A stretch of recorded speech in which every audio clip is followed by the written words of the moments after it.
I'm Martha Maurer from the KTAR Live Desk. This week, Arizona Senator John McCain released his memoir titled The Restless Wave, Good Times, Just Causes, Great Fights, and Other Appreciations, co-written by his longtime friend and writer Mark Salter. This was a book that, about 400 pages long, it brought many of the memories that John McCain wanted to share with his constituents here in Arizona and across the country. I actually got a chance to not only read part of the book, but listened to most of it in its entirety, actually, as I drove to and from work the last few days.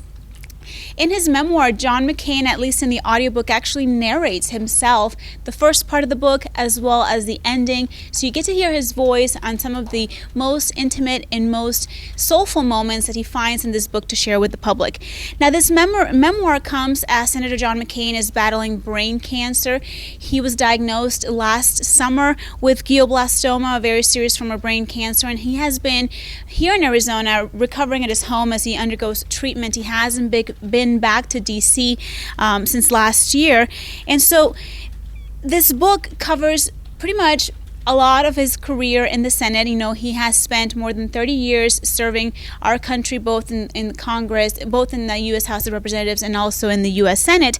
10 chapters in this book. The majority focus, though, on the last 10 to 15 years of his career, of his life, and he touches on a lot of different things. More than giving criticism to causes or politicians or big influencers in the world, he actually talks about the people that he's met throughout those 30 years, of the times that he's traveled to different countries, and the many heroes, he calls, that have been fighting for just causes throughout the world, bringing democracy to countries that are still struggling under strict regimes. It also gives us an insight into his attempt to the White House, to going to be president of the United States, and his defeat to Barack Obama in 2008. He also provides unapologetic support for the U.S. involvement in Iraq. So that was very interesting to hear more about his emphasis on that and his experience as the chairman of the Armed Services Committee. It brought out a lot of insight as to his continuous fight for freedom in other countries. Now, he opens this book, and as I mentioned, he narrates this in the audiobook. He opens it with one of his deepest and most special memories. It was the 50th anniversary of the official commemoration of the 50th anniversary of the Pearl Harbor attack.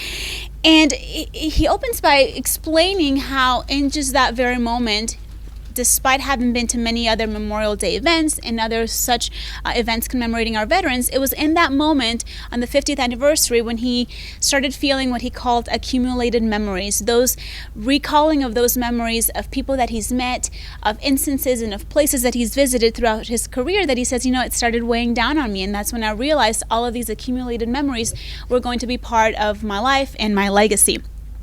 One of the biggest memories that he touches on in this book, which he spent a lot of time in the beginning, is the race against Barack Obama in 2008 for the White House.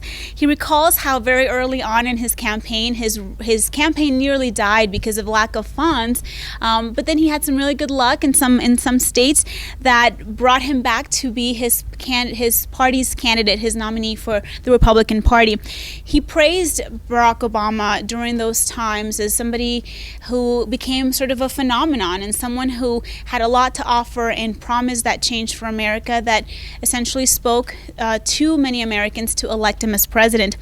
He also did recall, though, fighting with his own staff as to who could become the person to be on his ticket. And he, as you know, he chose Sarah Palin. He actually tells us in his book, spoiler alert, I'm sure you've already read about it, he wanted his Democratic buddy Joe Lieberman to be on the ticket with him. Now, the majority of the book recalls, like I said, the last 15 years or so, mostly, though, some of his travels abroad. And one of the biggest topics that he focuses on is his thoughts on torture and those enhanced interrogation techniques, very strongly that he feels about them. He offered very graphic narratives of stories and of reports that he's read as to why he fought so hard to get the U.S. to pass resolutions to ban torture, to ban these kinds of techniques like waterboarding and so forth. And he says this is a human rights issue that America has no reason to be doing it, and we need to set an example for the world. So a lot of his book really focused on part of the Iraq War and those kinds of parts of his career that he really wanted to make sure that became part of his legacy. Foreign affairs, obviously a major topic in his book, as he is a chairman of the Armed Services Committee in the Senate. Shares his memory of people that he met, that he calls heroes, that he says were fighters in the cause for bringing democracy to different countries. Now, he does bring up President Trump in his book, not at length though, not as much as he spoke about Barack Obama, not as much as he spoke against Vladimir Putin, but he does mention President Trump. And I wanted to just bring you a little bit of what he did mention of President Trump. He says he questions the president's convictions. He points out that he sees the president as having lack of empathy for groups of people like refugees. The way that he speaks about them, he says, is appalling, and that he says he appears uninterested in moral character of world leaders and regimes. So that was one of perhaps the most poignant criticisms that he offered to the current administration, as well as how Senator McCain says he's very disturbed on the support that President Trump appears to have for Vladimir Putin. Now, Arizona, obviously, the state that he's represented for his entire career in the Senate, and he did spend a chapter in his book talking about his work for Arizona, his love for Arizona, and he used our state as the backdrop for his topic on immigration.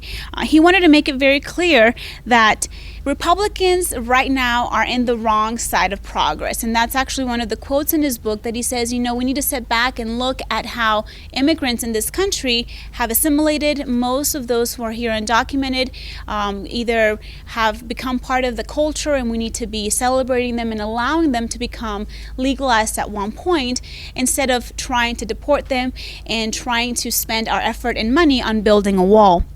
He offers what he says needs to be done in order to pass immigration reform, which he has been advocating for quite a long time in the Senate, and has failed to make it to a debate with the House to be then recognized by the president and signed into law. But he says this is what needs to happen. Either the Democrats have to retake control of the U.S. House, otherwise House Republicans are going to have to break with precedent and vote to bring a bill like those that had been created during the Gang of Eight, or others more recently, to allow for legalization of immigrants, especially those who came here as children, known as dreamers. But overall, he says it's in the best interest of America to legalize immigrants who qualify, as a majority have already assimilated and become part of society. Now, Senator McCain has very much been criticized for siding with Democrats in a lot of issues that have been mostly considered Democratic issues, but he wants to make it clear he is not a rhino. You know what that means? Republican in name only. He says, I am a Republican, and I actually wanted to read you. He says he's a Reagan Republican. He says, I still am not a Tea Party Republican, not a Breitbart Republican, and not a talk radio or Fox News Republican. He says he's a proponent of lower taxes, less government, free markets, free trade, defense readiness. So that was something that came up in his book a lot, to make sure that his legacy points out that at heart he's a Republican, but that he wants to, hopefully his desire is that others in the U.S. Senate and Congress reach across the aisle, because he says that is regular order, that's how things should be done, and that is the only way that things are going to get done in this country. As he winds down his book, Senator McCain recalls the moment where the brain cancer diagnosis came into place, and he recalls one specific moment that truly marked the point that something was wrong. And you may all recall this because it became national news when then Director of the FBI, James Comey, was testifying before Congress, and Senator McCain was the last person on the list to be able to ask him a question. However, when it was the turn for McCain to ask that question, the words just didn't seem to make much sense. We all just sat kind of wondering, what did he actually mean to ask? It didn't really make very much sense. And he says, that was something that it was very obvious that there could be something wrong. He met with some doctors at the Mayo Clinic, and that's when they realized, he had cancer. And this is the same serious cancer that took the life of his dear friend Ted Kennedy as well, whom he worked very closely with in the U.S. Senate for many, many years. And he says, this is don't know how much longer I'm going to have. And so it came to be part of the end of the book, as he recalled that moment into what his goal was going to be after that moment and until he would no longer be able to serve. And of course, we're not going to forget how Senator McCain's deciding no vote impeded the congressional Republicans to actually get rid of Obamacare. He talks in length about that moment when he decided he was going to vote no to repeal Obamacare without a possible replacement. And he says, that was one of the toughest things he ever had to do. But in the end, he called on the Senate and on Congress in general to go back to working together, reach across the aisle, go back to the regular order of how he believes things should be done. And perhaps the thing that stood out the most to me and how personal he got was towards the end of the book, where he went back to Arizona. He talked about the beauty in the desert, the beauty in his home in northern Arizona, where he has enjoyed many a celebration with his family and with also leaders of state who have come to visit him there. And he really spoke greatly of this state who that welcomed him. He's not from Arizona, but welcomed him when he married his second wife, Cindy McCain. And he talked a little bit about just the beauty and the nature and just the warmth of this state and how it definitely became his home, and that he hopes that his legacy will live on. And I actually wanted to read you to close this review one of his quotes that stood out the most to me. He says, "I have loved my life, all of it. I've wasted more than few days on pursuits that may not have proved as important as they seemed to me at the time. Some things didn't work out the way I hoped they would. I had difficult moments and a few disappointments, but by God, I enjoyed it. Every damn day of it. I have lived with a will." And that is Senator McCain on The Restless Wave, Good Times, Just Causes, Great Fights, and Much Appreciations, the book that came out this week. Senator McCain, his memoir as he spent the last 30 years in Congress. I'm Martha Maurer in the KTAR Newsroom. I'm Bob McClay. Here's our top story.